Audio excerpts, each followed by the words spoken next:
Debido a que ya en la clase pasada hicimos la presentación del programa del curso, me voy a detener sí un momento a explicar algunos elementos, pero de manera muy rápida. Ya la información ustedes la podrán ver en su aula virtual.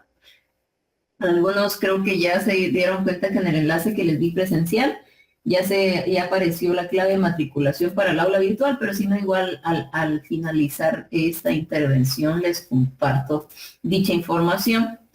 Entonces, vamos a empezar bajo la lógica. El día de hoy sería brevemente repasar el tema del programa, algunas consideraciones adicionales, el tema del aula virtual, el contenido, cómo ingresar para los que no hayan tenido acceso anteriormente, y luego un poco hablar de las generalidades de la economía. Esto como punto de partida de algunos conceptos que son claves y son necesarios para la comprensión del contenido del curso de política económica.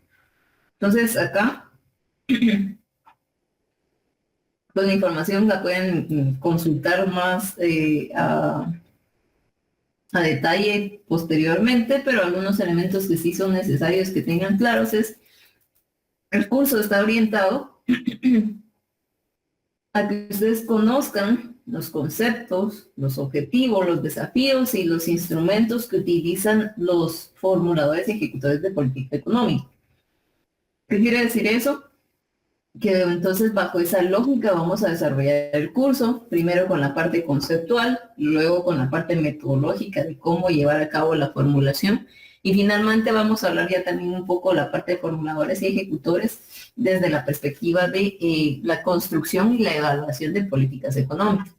De esa cuenta, entonces, el propósito general o el objetivo general del curso es que ustedes puedan formar esas capacidades a lo largo del semestre, de definir el fenómeno, sus causas y efectos, y proponer, como bien dice acá, medidas aplicables que influyan en la solución deseada por las autoridades. Pero entre otros objetivos también está entonces que lo que ustedes conocen, porque no es que desconozcan del tema, no es que nunca han oído hablar de política o hayan hecho algún ejercicio de evaluación de las medidas de política imperantes en el país, sino que lo que no tienen tal vez son los conceptos técnicos para poder vincularlos. Entonces acá se va a dar primero todo el caudal teórico para que ustedes puedan referirse de mejor manera a todo este conjunto de conceptos relativos a política. Lo segundo es que ustedes puedan, dice, tener herramientas para diagnosticar la realidad nacional, es decir, que ahora que ustedes hablen de alguna medida propuesta por las autoridades, lo puedan hacer con toda propiedad, basándose en determinados modelos o aproximaciones para la evaluación diagnóstica. Y finalmente, que puedan tener la capacidad de evaluar esas políticas, ver los efectos sociales y también hablar de la continuidad, ajustes o cambios necesarios. Y ahí es donde ya entra el desafío, que ustedes también puedan proponer la solución o formular alguna otra medida que pueda ser más efectiva para abordar el problema.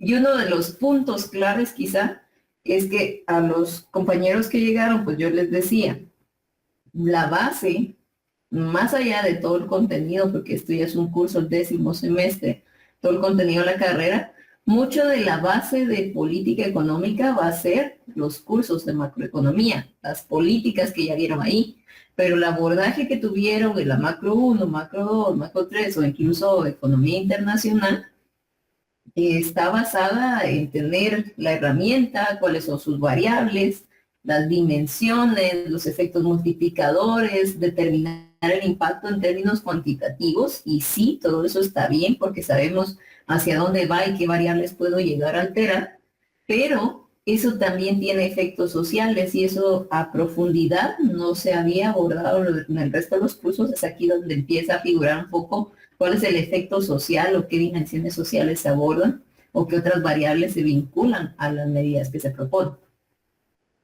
4 son entonces las unidades: economía y política económica, objetivos, instrumentos y el análisis de políticas. Vamos a hablar tentativamente de primera unidad para primer parcial, segunda unidad, segundo parcial, y tercera y cuarta para examen final.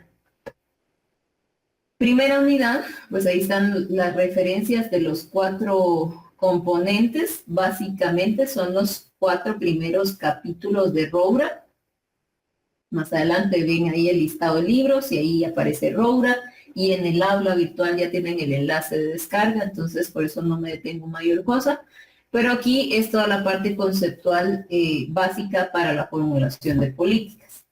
En la segunda ya nos detenemos hacia los objetivos, porque eso es el principio rector para la formulación de política económica, y entonces nos detenemos en tres que ya ustedes conocen y que deberían de ser solo un repaso, porque son las variables macro principales: empleo, precios, crecimiento económico, pero le agregamos el componente relativamente social con calidad de vida, conservación del medio ambiente y la parte de la redistribución de la renta, que es un desafío en materia de desarrollo. En la tercera unidad, que también debería de ser únicamente un repaso, estaríamos abordando los instrumentos de política económica, monetaria, fiscal y mixta, la política económica en una economía abierta, hablemos de toda la política arancelaria y de temas comerciales, y todo lo a nivel micro, rentas, oferta y microeconómicas que se pudieran abordar. Finalmente tenemos la unidad de análisis. En esta pues vamos a basarnos también en las políticas propuestas por presidentes. Ahí hay un libro de referencia que les comparto. Y de igual manera el análisis de política monetaria, cambiaria y crediticia que realiza el Banco de Guatemala, porque es un análisis de la situación que ellos actualizan, si no estoy mal, de manera trimestral. El enlace para el acceso, si ustedes no están muy familiarizados todavía con la página del banco, aparece también en su aula virtual. Recuerdo que ya está publicado, creo que la de marzo de 2025, para que puedan echarle un ojo. Si no, pues cuando nos toque la última unidad, pues vamos a dedicarle un tiempo a esa lectura. ¿Cómo van a ser evaluados? 2 exámenes parciales de 25 puntos cada uno. Ya les dije preliminarmente el contenido de cada curso. Laboratorios, 20 puntos, que incluye principalmente tareas que se realicen tanto en el aula virtual como de manera presencial. Ahí va a estar incluido una parte de la ponderación para la última unidad, en la cual, primero que nada, ustedes van a tener que desarrollar una política económica, la cual la forma de presentación es una infografía más exposición. Y la segunda parte es porque yo abordo o trato de abordar todo el contenido del curso antes del segundo parcial, para que entre el segundo parcial y el final nos queda a nosotros todo el tiempo del mundo para discutir medidas de política nacional e internacional o cualquier tema que surja a debate sobre la formulación de políticas. Entonces, la puntuación, insisto, van a ser sus tareas, va a ser la formulación de política y va a ser precisamente esas participaciones en los debates que se realicen a lo largo de la última unidad. Examen final de 30 puntos. Si logramos abordar la tercera unidad teórica en el segundo parcial, pues mejor, así les queda a ustedes menos contenido para el examen final. Y la cuarta unidad, que como bien saben es análisis, entonces estamos hablando que si el examen vale 30 puntos, probablemente 20 puntos va a ser de un caso global en el cual a ustedes les va a tocar evaluar una política, determinar cuáles son sus objetivos, cuáles fueron los instrumentos, las medidas utilizadas y las recomendaciones correspondientes. Entonces, para que se vayan haciendo la idea y para que vayan avanzando de manera paralela al contenido con el desarrollo de su política y con la práctica de, pues, mucho de la comprensión de lectura. ¿Cuáles son los libros? Pues el principal es el de Cuadra Roura, ese es el libro básico, digamos, o de referencia del curso, pero sí vamos a abordar pequeños conceptos o abordaje de ciertos capítulos de estos documentos. Y el último, que es el de Política Económica de 50 Presidentes de Guatemala, les decía, es un libro de bastante fácil lectura, bastante corto en la intervención que hacen de cada presidente. Si pueden tenerlo, pues es un libro recomendable para su biblioteca. Creo que estaba en oferta, me contó alguien, como 85 en Sojos. Si no, pues en su momento yo escaneo algún presidente y sobre ese presidente pues trabajamos alguna de las clases. Entonces no estoy obligando a comprarlo, pero es una recomendación.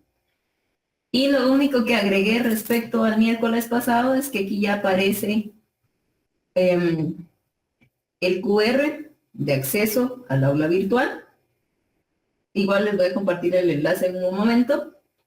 Y la clave de matriculación, como ven, es RB, Rosa Valiente, Política Económica, Poleco, 25 por el año en el que estamos, que se las va a pedir cuando ustedes acceden. Vamos a compartirles entonces el enlace, perdón, al aula virtual. En el chat se los estoy colocando. Y como les dije, la clave es RB Poleco 25. Si alguno de ustedes es primera vez acá conmigo, creo que no van a tener todavía su usuario. Entonces les decía que solamente entran al enlace que les compartí y le dan a autenticar con Google, y eso les va a pedir los datos de la cuenta de Gmail y correo y contraseña y algunos permisos para que puedan utilizar su cuenta personal de Gmail para acceder al sitio.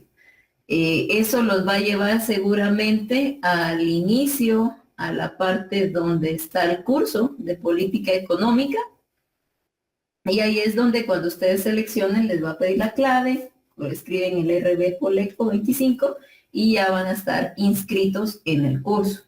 Es importante que lo hagan porque, pues, para empezar ya tienen una actividad que se vence este viernes y pues muchas de las tareas se van a estar gestionando a través del aula virtual. Y aun cuando sean cuestiones que quizá yo reviso en clase, probablemente solicite que lo carguen al aula virtual para que todo lo vayamos consolidando ahí. Ya veo bastantes usuarios matriculados, pues ya después de esta semana, creo yo, ya generaría yo los grupos, de modo que si yo tengo actividades específicas del 211, solo el 211 va a poder entrar, y solo ellos van a tener segundo horario, y los del 210 pues solo a primer horario van a poder responder cuestiones por esa índole. Regreso entonces para que hagamos una pequeña revisión del aula. Empiezo siempre con la parte de las reglas del curso. Tienen ahí algunos contenidos ya visibles para ustedes, por lo menos lo referente hacia el primer parcial. Tomen nota que muchas de las actividades están bloqueadas, es decir, hasta que no cumplan con la actividad anterior no les va a permitir pasar a la siguiente, y pues eso les permite llevar de manera ordenada las distintas actividades. Voy a comenzar muy brevemente con las reglas del curso. Yo creo que ya las dije para el semestre pasado, son las mismas este semestre, pero no está de más por la incorporación de otros estudiantes que sepan pues de qué manera trabajamos. Mucho de que ustedes tengan las reglas anticipadamente es que ya está dicho, y si alguien incurre aún así en faltar alguna regla, pues se sabe de antemano cuáles son las consecuencias. Veamos a qué reglas me refiero. Por ejemplo, el tema de extras, quizá alguno lo ha vivido ya directamente conmigo. Se quedan por 1, se quedan por 2 puntos, se quedan, ya sea zona mínima, se quedan por nota final de aprobación. Yo lo que veo es si cumplieron con su asistencia, si estuvieron participando en clase, y si yo dejé alguna tarea sin ponderación, si efectivamente la hicieron o no. De ahí yo puedo decir, bueno, esta persona tuvo la intención, participó, cumplió, tuvo un buen porcentaje de asistencia, tuvo un buen porcentaje de entrega de tareas, vamos a ayudarlo con X cantidad de puntos. Pero si es alguien que no cumple con esos aspectos, ya es hasta por demás que pudiera pedir un trabajo adicional si a lo largo del semestre demostró que no había ese interés. Entonces, no hay tareas extras, no hay tareas de reposición, no hay ese tipo de cuestiones en este curso. Tareas, obviamente hay tareas con ponderación como parte de los laboratorios de lo que hablamos, pero yo trato de ir dejando, si nos da tiempo y la dinámica del curso, de dejar tareas también que sean sin ponderación, precisamente para que tengan ese colchoncito, por así decirlo. La nota dice está sujeta a los criterios solicitados.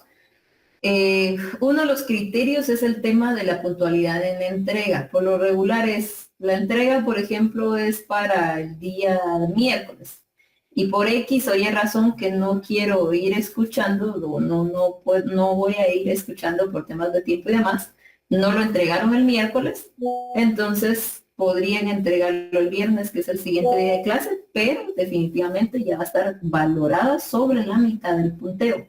Esto sí, solo sí, cumplen con todo el resto de los elementos, porque todavía eso lo vamos a ajustar si no está completa, si no cumple con lo que se pidió. Entonces, más o menos así para dar la oportunidad de que entreguen la tarea, pero también no incentivar a que las estén entregando tarde, se va a permitir hasta el siguiente día de clases, pero ya sobre el 50% de lo que valía, independientemente de la tarea o la justificación.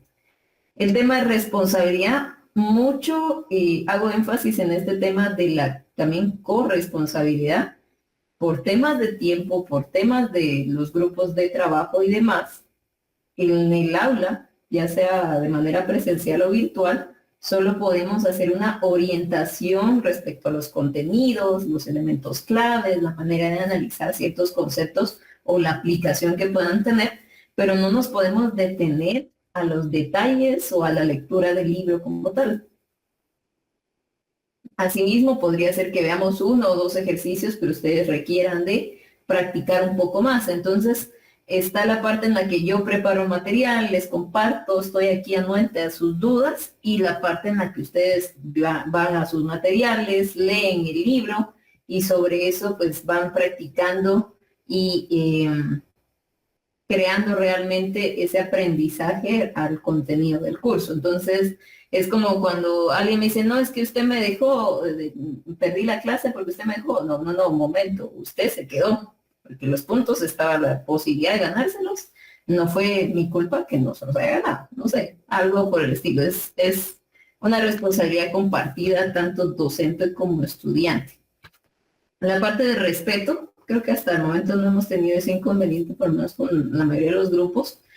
Para mí, para mi auxiliar, se agradece el respeto, pero también para ustedes como compañeros de estudio. Y esto es porque no quiero que hayan interrupciones o que se desestime la participación, la opinión de sus demás compañeros.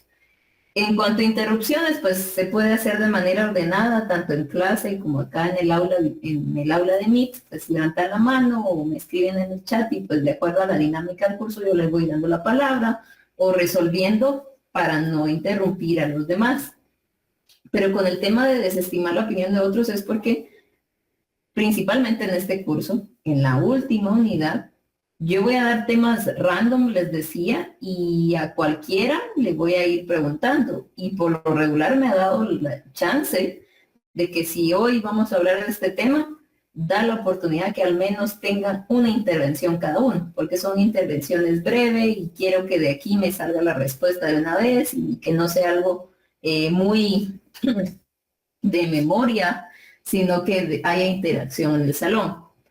Pero si yo quiero que ustedes realmente practiquen esa competencia de hablar en público, construyan esa seguridad de poder expresarse, de tratar de modificar la manera en la que se expresan para ser más técnicos todavía, entonces necesito que todos estemos en un ambiente de respeto donde no hay opiniones equivocadas, sino que pues hay la opción de ir mejorando o de ir construyendo sobre lo que se aporta.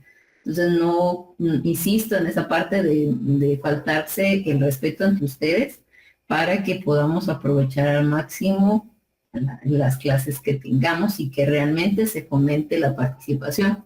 Algo les decía a sus compañeros de primera hora, que hay mucho sobre el perfil de los que participan en cada una de las carreras.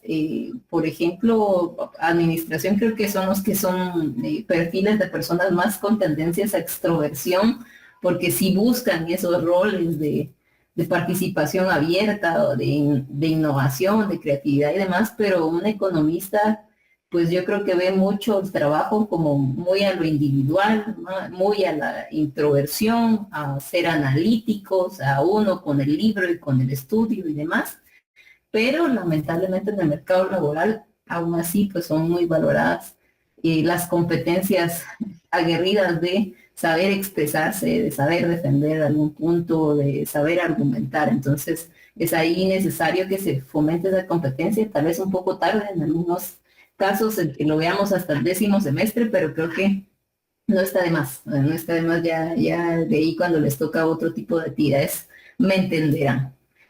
Los exámenes, bueno, en el caso de los exámenes, pues yo ya les he dicho y muchas veces que la nota podría verse afectada no porque el contenido del curso sea muy complicado, sino que por temas de comprensión de lectura. Es algo que se ha visto muy marcado, no solo en mi curso, sino en otros cursos en los últimos años.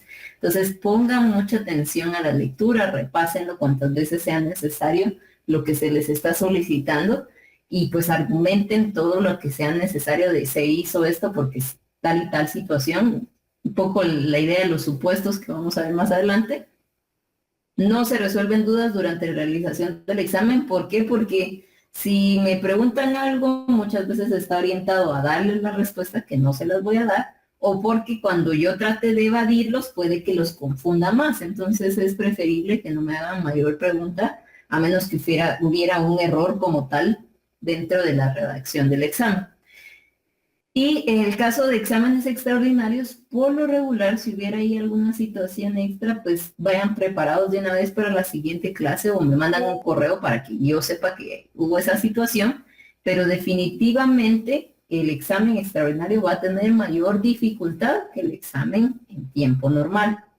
Normalmente no los mando a hacer todo el proceso de examen extraordinario, para que, pues, para no afectarlos entre toda esa parte burocrática de aprobación, si es por una situación, pues, ajena a la voluntad de cualquiera de ustedes.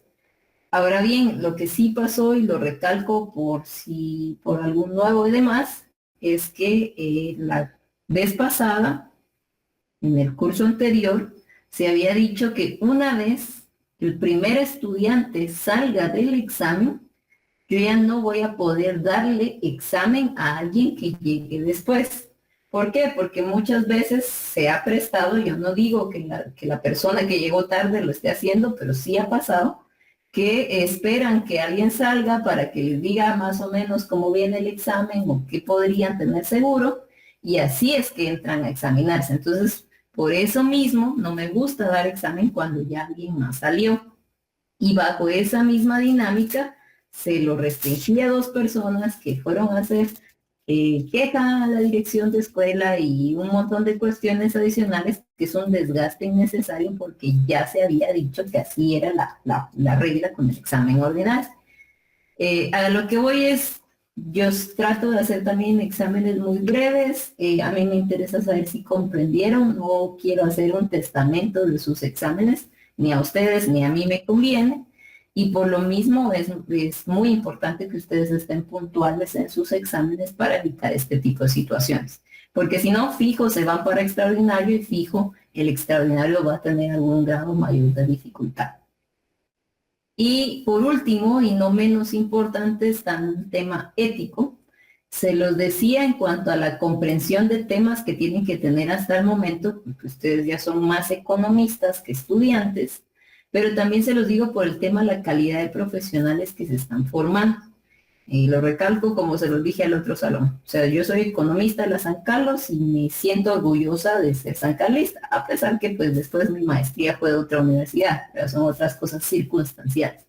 Pero no me gusta cuando me topo un economista de la San Carlos que deje mucho que desear. No digamos si hubiera sido o ha sido un alumno mío. Entonces yo trato mucho de ser exigente precisamente por eso, porque quiero que los que salgan del gremio pues se distingan porque hacen bien las cosas, porque se esfuerzan, porque son éticos, que son personas honestas y no por esas mañas mal aprendidas. Bajo esa lógica, pues si se encuentran muestras de cosas como plagio, copia o algún otro elemento, definitivamente anulará la puntuación de la actividad correspondiente. Plagio, recuérdense que incluso de manera accidental por no usar las reglas APA o no citar debidamente los autores cuando se hace algún tipo de compilación, eso ya es considerado plagio. Entonces, no digamos con todas las herramientas que tienen a disposición y el tema de inteligencia artificial, pues yo también me veo obligada a utilizar ciertas herramientas de detección que si me lo permite, entonces yo puedo llegar a identificar eso y automáticamente anularles tareas que hayan sido creadas con esa modalidad. No digamos la copia, que se copien ustedes uno a uno las tareas o que intenten copiarse en un examen u otros elementos, como el ejemplo de los dichosos chivos, y definitivamente se anula y no me tiento en hacerlo. Hemos anulado exámenes, hemos anulado tareas, trabajos en grupo, precisamente porque se ha detectado ese tipo de situaciones que no estoy dispuesta a aceptar. Entonces, esas son en general las reglas, no son nada fuera de lo normal, quizá un poco de disciplina, pero es parte de la exigencia de alumnos que ya están en su último año. Hasta acá no sé si hay alguna pregunta o algún comentario de lo que hemos venido platicando.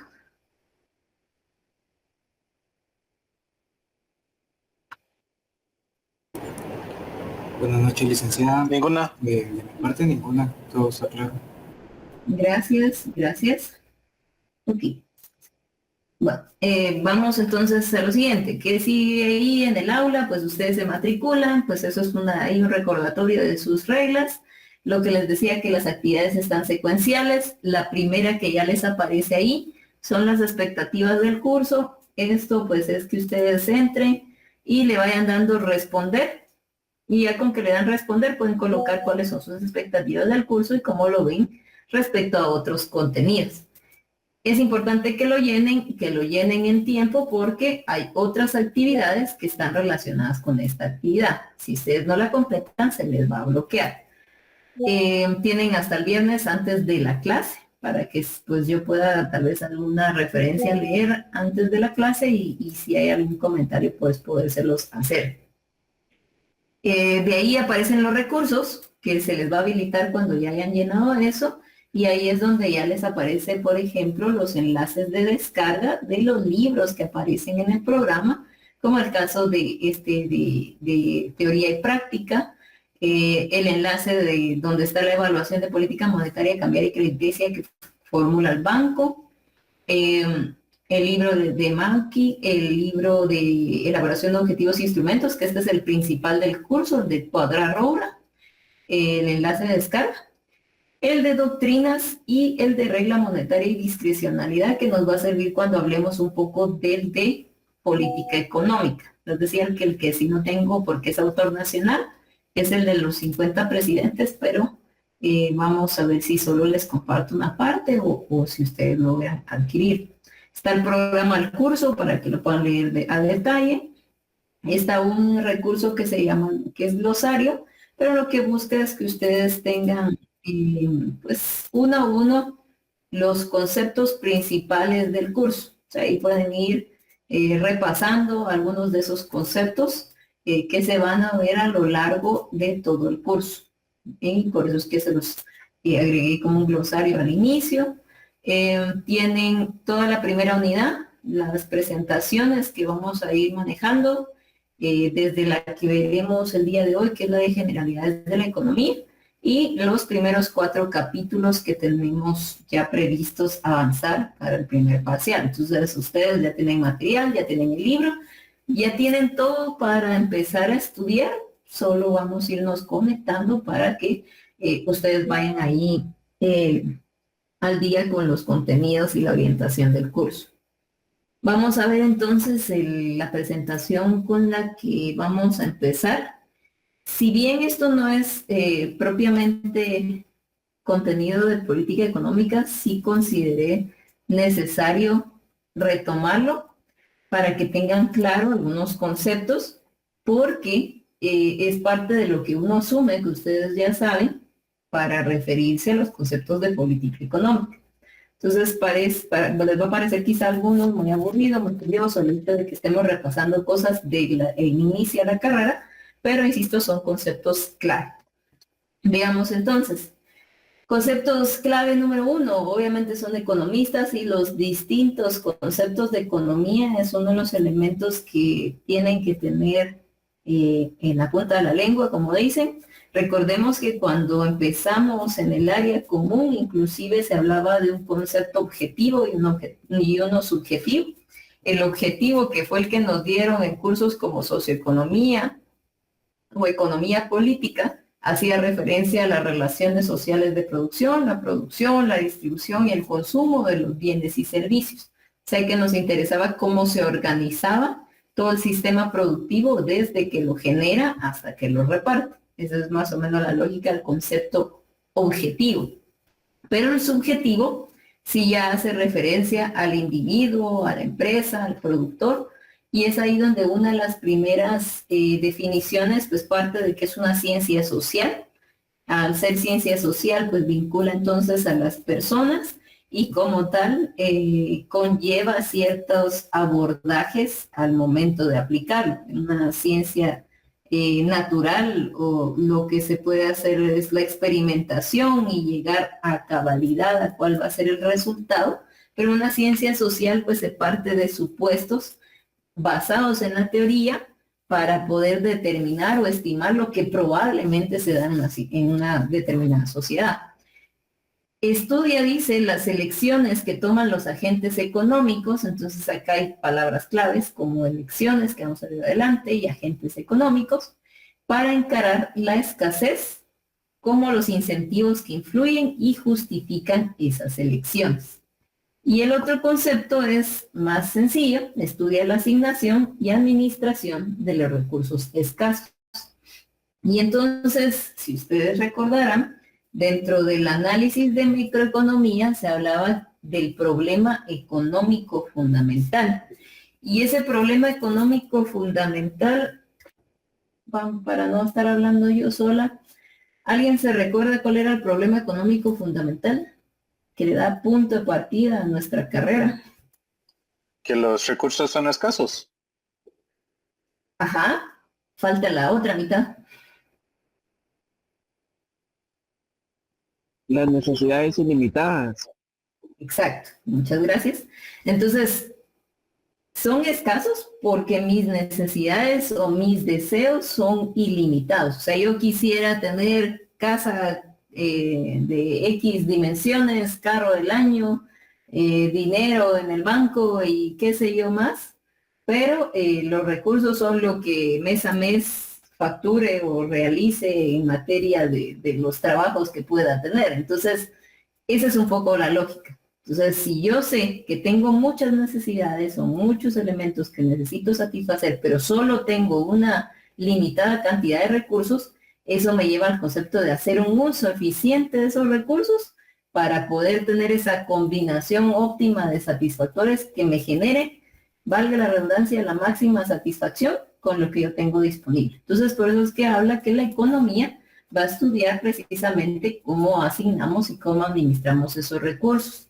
Y esa asignación, pues, hace referencia a elegir determinada situación por sobre otra y por qué yo determiné que voy a elegir ese bien o ese servicio o hago esa decisión. Para poder hacerlo, se divide en dos ramas principales, la micro y la macroeconomía. La micro estudia entonces el comportamiento y las elecciones de los agentes económicos individuales. Y ahí hablamos de los individuos, que también nos referimos como familias, como hogares, como personas, ¿verdad? De las empresas y de los gobiernos. Y pues también podemos ahí agregar un cuarto que dentro del modelo del flujo circular de la economía, pues en una economía abierta el cuarto actor es el sector externo.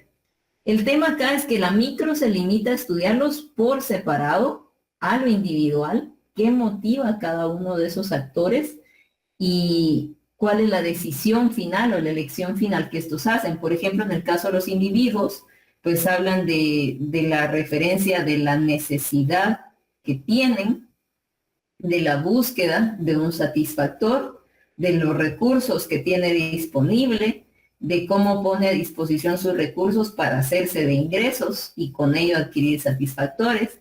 y que toda esa decisión que toma con los ingresos y cómo va a satisfacer sus necesidades, pues constituye la demanda del consumidor. Si hablamos de las empresas, pues habla de cómo adquieren recursos para la producción de bienes y servicios, luego cómo determina la cantidad a producir, los precios a los cuales va a comercializar esos bienes y servicios, y finalmente pues la motivación, decía, no es el interés en hacer el bien a la sociedad, sino que pues su motivación es también obtener un máximo beneficio. Lo que ellos decidan producir, pues se constituye luego en la oferta de bienes y servicios. Y así sucesivamente podemos hablar a lo individual de la teoría de la oferta, de la teoría de la demanda y de los elementos que condicionan cada una de ellos. Estudio micro. Pero dice, pues todos interactuamos en un sistema, ¿verdad? Y como sistema formamos parte del todo, en el comportamiento general, agregado, en suma, es parte de lo que estudia la macroeconomía. Y entonces nos dice también la parte del funcionamiento de la economía nacional y la economía global. ¿Cuál es el alcance de estudio de la economía? Pues los problemas principales de estudio son qué producir, cómo producir y para quién producir. ¿Qué producir? Pues los bienes y servicios. Lo vemos a nivel micro con esa decisión de qué es lo que están demandando los consumidores, qué es lo que están dispuestos a ofrecer las distintas empresas. Y a nivel macro, pues esa suma de todos los bienes y servicios finales que se producen, pues ya aparece el concepto del PIB y empieza a interactuar con otras variables. ¿Qué producir? ¿Cómo producir? Pues dice, hace referencia a los factores productivos y de esa cuenta, pues ya empezamos a hablar de mercados en particular, el mercado de trabajo, el mercado de dinero, en distintos aspectos en los cuales podemos tener una oferta, una demanda y un precio de equilibrio. Y de igual manera estamos hablando de las remuneraciones a los factores productivos, porque por un lado, esos son los ingresos para poder adquirir los bienes y servicios, pero por el otro también ya nos da otra referencia de cómo cuantificar la totalidad de los bienes y servicios, y por vía del ingreso. También las características específicas de un país, recordemos que ya a nivel macro se estudiaba la parte de producción, cuando son intensivos en capital o cuando son intensivos en mano de obra, y por ende cómo se veían afectados por el precio de cada uno de estos, entiéndase el salario y los niveles de interés, etc. Y para quién producir, pues ya ahí ya va a elementos como cómo se distribuye entre esos agentes económicos lo que se genera en términos de valor en la interacción de producir bienes y servicios. Y surge desde la teoría que vimos en área común, pues hablábamos de ese excedente, el cual se apoderaba el capitalista del el exceso en la jornada del trabajador, etcétera, todo lo que se hablaba del excedente relativo a la producción y la jornada de trabajo necesaria y excedente, pero en términos micro, ya en economía subjetiva, aparecía un cuarto factor productivo que era el de la capacidad empresarial, esa capacidad de liderazgo, de decidir qué producir, de liderar los procesos productivos, y que pues su pago era la ganancia o la obtención de una ganancia como tal. Entonces, a eso nos lleva el problema de la distribución de los ingresos, donde una buena parte se queda concentrada en ciertas manos respecto a otras, y es importante para efectos de política, porque, por ejemplo, una política que tiene que ver con temas microeconómicos seguramente va a estar vinculada, por ejemplo, a factores productivos como el empleo o algún otro elemento relativo. Podría ser algo relacionado con la comercialización de un bien o servicio, o en este caso, para el tema de quién producir, y que se sabe que se da esa concentración de ingresos en un agente respecto a otro, pues uno de los objetivos de política suele ser la redistribución de las rentas. Entonces ahí podemos empezar a vincular estos mismos conceptos básicos de economía con lo de política económica. Bienes y servicios se refiere a todos aquellos objetos que se valoran y se producen para satisfacer necesidades. Los bienes son objetos físicos, mientras que los servicios son tareas realizadas por la gente. Y entonces todo esto se vio en la microeconomía como un conjunto de características que distinguían a los bienes de los servicios. Los bienes son tangibles, se puede transferir el consumo, se puede postergar el consumo, etcétera, mientras que los servicios son intangibles, su consumo es inmediato, no es transferible, etcétera. Entonces, basado en esas características, pues se da también distintas situaciones sobre la asignación de valor. Es más fácil determinarlo en un bien porque es un conjunto de insumos, pero en un servicio también juega bastante relevancia la persona que lleva a cabo el servicio. También es importante, o hay una distinción que hace estas teorías entre micro y macro, entre el interés individual versus el interés social. El interés, por ejemplo, de un empresario respecto al interés de sus trabajadores, toda esta relación dialéctica que se proponía entre contrarios, ¿verdad? El capitalista y los obreros que se necesitan, pero al mismo tiempo sus objetivos presentan conflictos entre sí, es parte de lo que se puede analizar. Y en materia política se vuelve también relevante porque muchas veces, y lo hablábamos en la clase pasada, las iniciativas y la asignación de recursos puede estar vinculado al interés de uno o unos pocos en el poder que no necesariamente coinciden o guardan relación con el interés de la sociedad a la que se den. Vemos quizá también como ejemplo, se me ocurre, y lo mencionaba el otro salón, en materia de bienes y servicios, tenemos en información y comunicaciones solamente dos oferentes en el país, que son Claro y Tigo. Y obviamente ellos van a querer tener la máxima ganancia, como empresas, como toda la parte de teoría micro, sabemos que eso es lo que ellos buscan, mientras que el interés social pues es tener ese recurso tan necesario hoy en día, tanto para aspectos académicos como laborales, pero también a un precio accesible. ¿Qué es lo que sucede? Al ser dos oferentes, un fallo de mercado, ellos pueden llegar a determinar precios excesivos, como está pasando más contigo últimamente, y pues afectan a la sociedad en general al limitar la accesibilidad a este servicio tan necesario. Entonces, nuevamente, el tema de lo individual versus lo social. Entonces, ¿guarda relevancia con política? Sí. En la formulación se puede dar esa situación que solo beneficie a un grupo determinado y no a la sociedad como tal.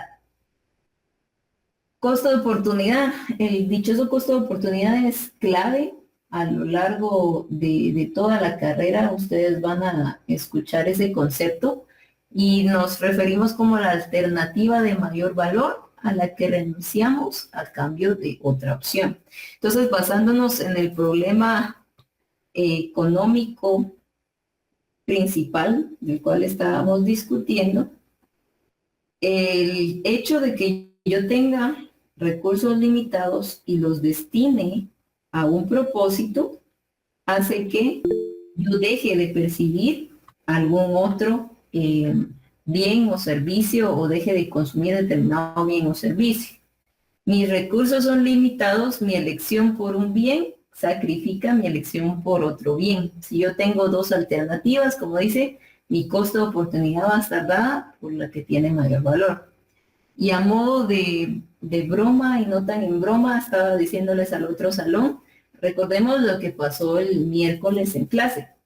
El miércoles en clase hubo poca asistencia, siendo presencial, y entonces asumimos que eso se debió principalmente a un evento deportivo que estaba programado a la misma hora.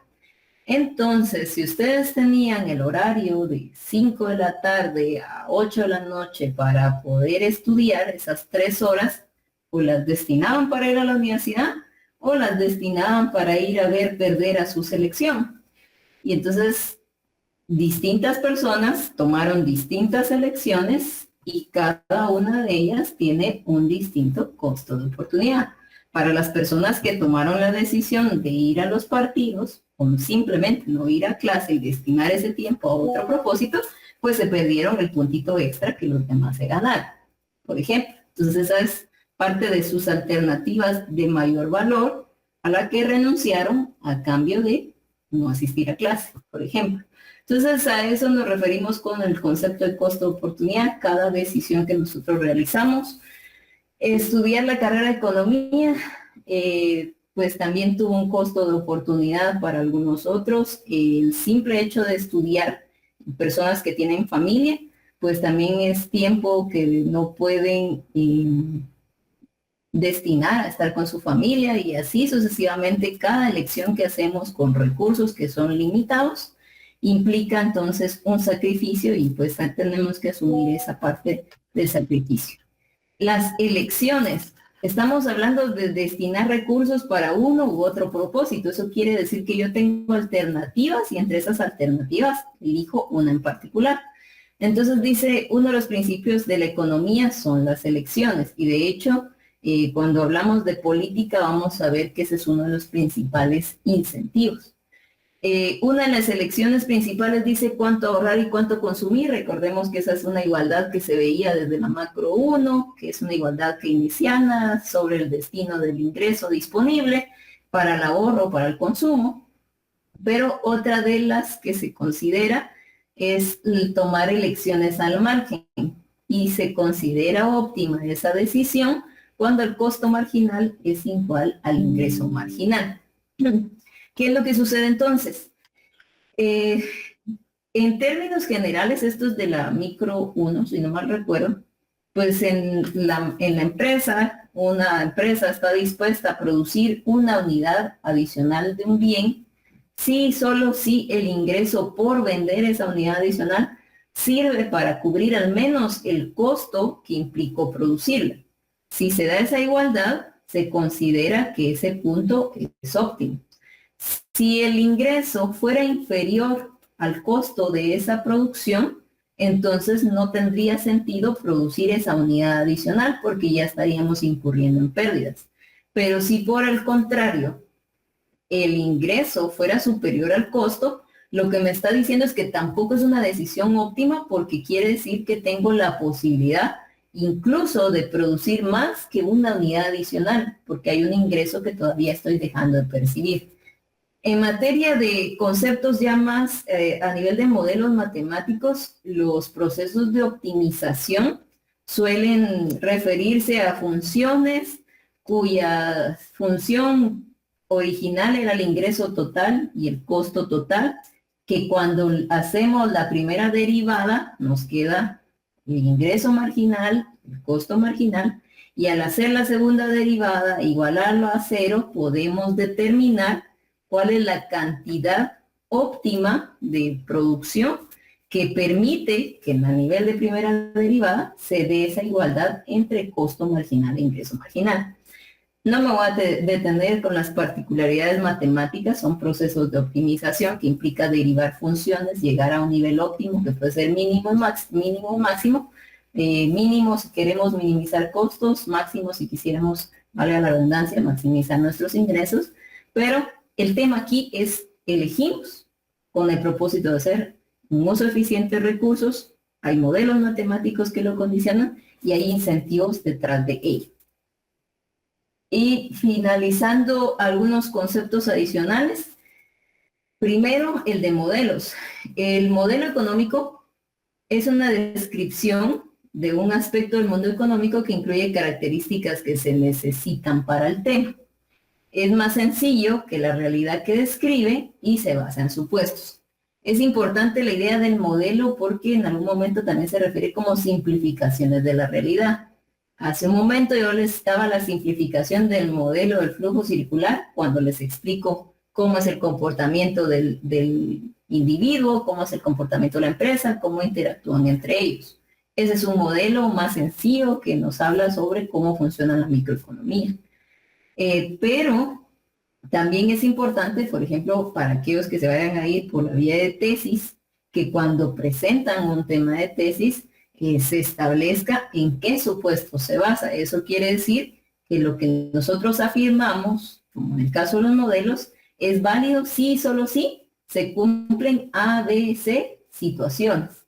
Entonces, quizá el tema del hombre económico, creo que ya se los he mencionado en clases anteriores, el hombre económico se basa en que tomamos decisiones racionales, que tenemos fuerza de voluntad ilimitada y que tenemos recursos limitados y por ende hacemos un uso eficiente para maximizar nuestra utilidad. Pero siendo honestos, eso no se da siempre, se da para ciertos consumos, se da para ciertas sociedades, podría decirse. Ese modelo ha ido cambiando, entonces basándonos en los supuestos es aplicable en algunos casos, pero no siempre lo es. Entonces, ahí está como que cuáles son las limitantes de cada uno de los modelos. El ceteris paribus suele ser uno de esos supuestos básicos en los distintos modelos. Dice, es una expresión en latín que significa todo lo demás permanece constante o permanece igual. Y como bien dije, pues es una parte fundamental de los supuestos de un modelo. Yo puedo afirmar, por ejemplo, que tenemos previsto que el primer parcial sean del capítulo 1 al 4, pero eso es hoy en día con la situación que tenemos prevista, que los exámenes empiezan en agosto, por tanto tengo yo todo julio para abordar esos 4 capítulos, que no va a haber algún tipo de cierre de la universidad, que no va a haber otro tipo de, qué sé yo, crisis de salubridad o de movilidad dentro del país, etcétera. O sea, estamos hablando que esta situación se va a dar siempre y cuando todo lo demás que tenemos contemplado hoy en día permanezca constante. Y el tema de las falacias, que es un último concepto que quería repasar, y principalmente estas dos, que son la decomposición y la post-hoc. La decomposición, dice, es una afirmación falsa, de lo que es cierto para las partes, es cierto para el todo y viceversa. Entonces les decía al otro salón, el ejemplo clásico para decir la falacia de composición es, supongamos que todos estamos en concierto, todos estamos sentados, una persona dice, no puedo ver bien el escenario, me voy a poner de pie, y para esa persona le funcionó ponerse de pie, porque ahora ve mejor el escenario. Pero dice, ahora viene el escenario en el que yo replico esa solución al resto de los participantes y sucede que cuando se ponen de pie, la situación regresa al inicio y muchos van a estar nuevamente sin poder ver al escenario. Entonces la solución que para uno funcionó, no funcionó cuando lo aplicamos a la totalidad. O al revés, dice, cuando funciona para la mayoría, yo se lo quiero asignar a una persona. Bueno, a la mayoría les sirve ver las grabaciones de la clase. Sí, pero sucede que si yo no puse atención en clase, menos le voy a poner atención a la grabación. A mí lo que me funciona es hacer un resumen, no me funciona hacer un mapa conceptual. ¿Por qué es importante para temas de política económica? Porque uno de los errores en la formulación y aplicación de políticas es precisamente esta falacia. Creer que porque funcionó para un país determinada medida política pueda funcionar para el resto de los países. Por ejemplo, los programas sociales, cuando se adoptan en Guatemala, creo que fue a inicios 2006, 2007, si no me recuerdo, ya tenían cierto auge y popularidad en países como México o como en Brasil. No obstante, la implementación acá no fue la más eficiente, entonces ahí es donde se cumple que porque haya funcionado en ciertos casos en particular, no necesariamente va a funcionar aquí. O que el otro es cuando se considera que se debe de incrementar la cantidad de impuestos para poder disponer de recursos y así implementar más medidas de política y demás. Esa en países europeos con instituciones fuertes, con menos grados de corrupción, ha sido eficiente porque las personas están anuentes al pago de sus impuestos sabiendo que tienen servicios quizá de salud y otros elementos de calidad. Pero en países como los nuestros sabemos que no hay ese fortalecimiento de instituciones que garantice que se van a utilizar para lo que fueron recabados. Entonces, no necesariamente esa medida sea la mejor. En el caso de la otra falacia es el error que infiere que un suceso causa otro. Y ese pues no está de más recordar un poco de fundamentos teóricos de las ciencias económicas para la última unidad, cuando me miraban las categorías de la dialéctica, había una de la causalidad y la casualidad. Y el ejemplo que siempre he dado es, pues, causalidad, o sea, ¿qué es lo que causa, por ejemplo, que a alguien no le vaya a ir bien en un examen? No haber estudiado, no poner atención, esas pueden ser causas.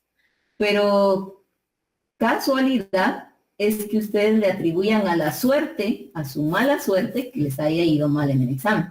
No, es que lo que pasa es que ese día me levanté con el pie izquierdo y un gato negro se atravesó y me pasé debajo de una escalera y de paso ese día mi jefe me pidió que me quedara más tarde y entonces hay una serie de circunstancias que no necesariamente son la causa, sino que son casualidades que no necesariamente ocasionaron el desenlace de esa situación. Entonces, se puede dar en la evaluación de las políticas de distintos países. Por ejemplo, la aparición del COVID sí afectó de seguro el plan de gobierno que tenía dicho presidente, pero tampoco es atribuible a la totalidad, para el caso de ciertas medidas, a la crisis sanitaria. Y hoy en día hay algunos que todavía se aferran a la crisis sanitaria cuando no necesariamente es lo que ha ocasionado la falla de ciertas medidas de política que se hayan implementado. Entonces, mismos conceptos de microeconomía, un poco de fundamentos, un poco de socioeconomía general y economía política, que tendrían que tener claros, porque pues ya son de 10º semestre, pero que ahorita los estamos viendo con enfoque hacia política económica. ¿Dudas, consultas, comentarios respecto a este tema?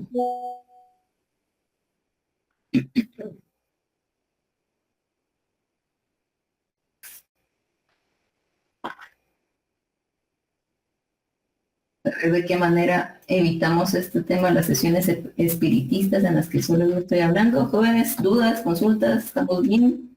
Reacciones, aunque sea ¿Estamos bien? No tengo ninguna duda, gracias. Todo claro, licenciado. Gracias. Bueno, entonces nos vamos a quedar hasta acá el día de hoy, pero insisto, ustedes ya tienen todo para empezar a estudiar, tienen los enlaces, tienen el aula, tienen las presentaciones, y el próximo día entonces empezamos a abordar el capítulo 1 del cuadrado Roura. A todos, muchas gracias por su participación el día de hoy, y pues platicamos el día miércoles. Feliz noche.